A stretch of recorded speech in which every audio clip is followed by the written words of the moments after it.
Hey Summoners, my name is Crumbs and I'll be your host for the 12.11 patch rundown. Today, we're gonna cover the changes and also provide you with updated tier lists for all 5 roles to give you an idea of what's good and what's not for each role this patch. Winning starts with drafting the right champs, and in this video, we will give you an immediate advantage over other players in solo queue. Make sure to subscribe because we make meta videos just like this one to ensure you're always up to date on what's good and you definitely don't want to miss out. Without further ado, let's begin the patch rundown. Before we get into the actual balance changes, let's look at the one thing everyone can agree Riot does well: the skins. Now that summer is just around the corner, we're getting some seasonal skins. Instead of the usual pool party line we're all used to by now, we're being introduced to the new Ocean Song skin line. The champs that are getting these skins are Ashe, Nidalee, Yone, Zeri, and Seraphine, who is also getting a prestige edition of this skin. If you haven't already seen it, definitely check out the splash art for the prestige version. I think it's one of the best Riot has ever made.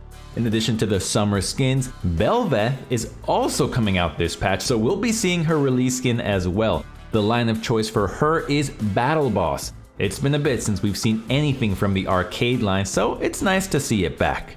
Now with the skins out of the way, let's talk about the upcoming balance changes. This is one of the biggest list of individual changes I've ever seen from Riot, and that's to be expected after the massive durability and system changes we had last patch. I won't take the time to list all of the champion changes since we'll be covering any of the relevant ones in the tier list, well, with one exception. Do not be baited by the Rise buffs! That champion is going to remain in the D tier forever until they give him massive buffs. If you'd consider a champ that's better than the OP tier to belong in the God tier, Rise deserves his own Hell tier below everyone else in the game. He's just that terrible. Now that we got the trashing of Rice off our chest, let's take a look at these system changes. We'll start out with the AP Mythics. Those changes are: Crown, the Shattered Queen's AP is going from 60 to 70. Rocket Belt is having its magic pen increased from 6 to 10. Night Harvester is gaining 10 ability haste and having its cooldown per champ decreased from 40 to 30. Everfrost is having its slow/stun duration reduced from 1.5 seconds to 1 second. Riftmaker's AP is going from 80 to 70, and Liandry's will be having its burn base damage reduced from 60 to 50. Out of all of these, the most impactful is definitely that Everfrost nerf. I hate that it's such an overwhelmingly meta item just because it has free CC to make landing your combo or chaining CC together so easy with any mage. Now, let's take a look at the lethality items. It's not exactly surprising that assassins are overall a lot weaker. With higher durability, the class that relies on burst damage and snowballing early leads has been left out to dry. So, across the board, most of their core items are getting some love. All 3 mythics are having their lethality increase from 18 to 22. Eclipse's damage is being nerfed for ranged champs specifically, with the proc going from 6% of your target's max HP down to 3%. Axiom Arc is having its lethality up from 10 to 13. Serpent's Fang is seeing its lethality go from 10 to 12. There is one lethality item that has been extremely dominant lately that's getting nerfed on this patch. Umbral Glaive is being rushed on far too many champions, and it's just so strong when you're ahead, especially in combination with Zombie Ward. I'm glad Riot noticed and decided to take action, but they're only adding 5 seconds. So it's probably gonna go from OP down to very strong, and so nothing will change. Bruisers and Juggernauts are overall doing fairly well right now, but some of their items are falling a bit short. Gore Drinker is having its mythic passive buffed from 5 haste to 7 per legendary item. Styrax Gauge is having its bonus AD buffed from 40% of your base AD up to 45, and the shield is going from 70% of your bonus HP up to 75%. Blade of the Ruined King is getting a small but well-needed buff, having its lifesteal go from 7 to 8%. Wish they could have gone a bit more generous with this one, but they're being cautious as this item has a history of being problematic in more than a single class. However, it's not all buffs for their items. We knew that Riot was overbuffing Maw and Death's Dance with the Bruiser item overhaul several patches ago, and the durability changes pushed that even further. Maw of Malmortius is having its cooldown increased from 60 seconds to 75, while Death's Dance is having its heal ratio decreased from 140% of bonus AD down to 120%. We thought that tanks were going to be really strong with the 12.10 changes since they bring utility and better extended fighting, but they actually ended up flopping pretty hard, so they're getting buffs across the board. Bami's Cinder is having its total cost lowered from 1,100 gold to 1,000. All three mythics are having their health increase from 350 to 450. Randuin's Omen's armor is going up from 80 to 90. Spirit Visage's magic resistance is going up from 40 to 50, while Abyssal Mask's baseline magic resistance is going up from 30 to 35, and the magic resistance per cursed enemy is going up from 7 to 9. The support role has been largely dominated by enchanters, mages, and other squishy picks for some time now, while tanks have been largely on the lower end of the tiers. So, a couple of their items are getting some love. Zeke's Convergence is having its armor raised from 25 to 35, and Knight's Vow's ability haste is going from 10 to 20. The last class-specific changes to items are aimed at AD carries. Marksman, hyper carries in particular, have been ridiculously strong since the change, so their power is being curbed a bit. Kraken Slayer's bonus true damage is going from 60 plus 45% of bonus AD down to 50 plus 40% of bonus AD. Lethal Tempo's bonus attack speed per stack is going from 5 to 9% depending on level, down to 3 to 7% depending on level. This change, however, only affects ranged champions. For melee champs, it's untouched. In addition to all the class-specific changes, all Grievous Wounds items are getting an adjustment. Baseline Grievous Wounds is going from 30% down to 25%, while the enhanced version is going from 50% down to 40%. To make up for the lowered Grievous, the items are all receiving some compensation buffs. Bramble Vest is having its Thorns damage increase from 3 to 4. Thornmail's Thorn damage is increasing from 10 plus 10% of bonus armor up to 10 plus 20% of bonus armor. Mortal Reminder's enhanced Grievous Wounds will now proc every 2 attacks instead of every 3.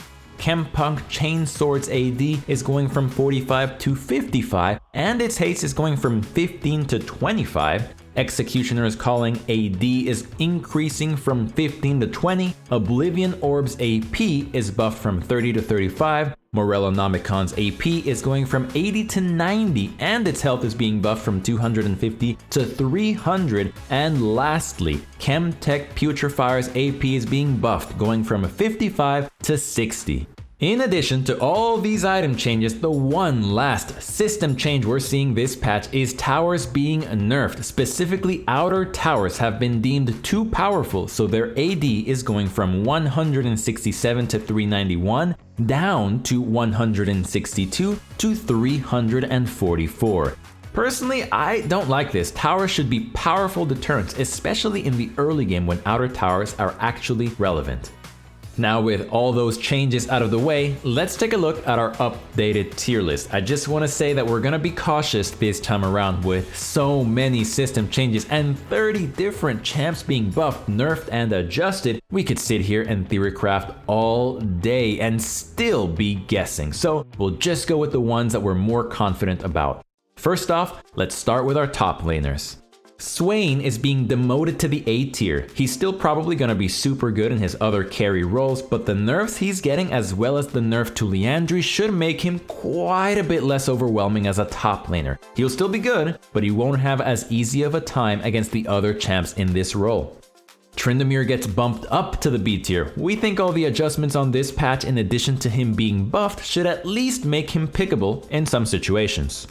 Similarly, Irelia also gets moved to the B tier. This one is a bit more speculative. Blade of the Ruined King, which she rushes, is being buffed, but Death Stance is being nerfed. Plus, Irelia is just sort of hard to pull off in solo queue in general, especially in low to mid elo, so we'll definitely be paying attention to this one for our mid-patch update. Now for the jungle, here's our list. Wukong is being moved down to the S tier. This one is a bit tentative as well. The changes to Wukong himself aren't too crazy, but Death Stance is also getting nerfed. We don't think it'll be too bad, but who knows? With so many other changes, he may end up falling down even further. Or maybe he'll still be busted and end up right back in the OP tier. Our initial tests we did with Bel'Veth on the PBE led us to believe she was an Omega broken champ and easily would belong to the OP tier. But there are a couple of things that have changed that. For one, those tests were done before all the system changes on this patch. Our Bel'Veth build includes Kraken and Death Stance and takes Lethal Tempo as the keystone, all of which are being nerfed. On top of that, Bel'Veth isn't necessarily the easiest champ to play, so we think she's one of those picks that will do better in higher elo than the rest of the ladder. So with all of that said, we're putting her in the S tier for now. As with any new champ, this is definitely subject to change, so be sure to check the mid-patch update next week. We really tried putting Lee Sin in a higher tier in the hopes that somehow the durability patch would work out in his favor, but we warned that it was a really tentative change and our caution was well warranted. He actually went down in performance, becoming one of the very worst picks in the game. The buffs he's getting this patch are a start, but realistically are barely gonna put a dent into how awful he is, especially at this level of play. The Gore Drinker buff won't also do too much since his other core item, Death Stance, is being nerfed right along with it, so we're moving him down to the C tier. Moving right along, here's our mid lane tier list.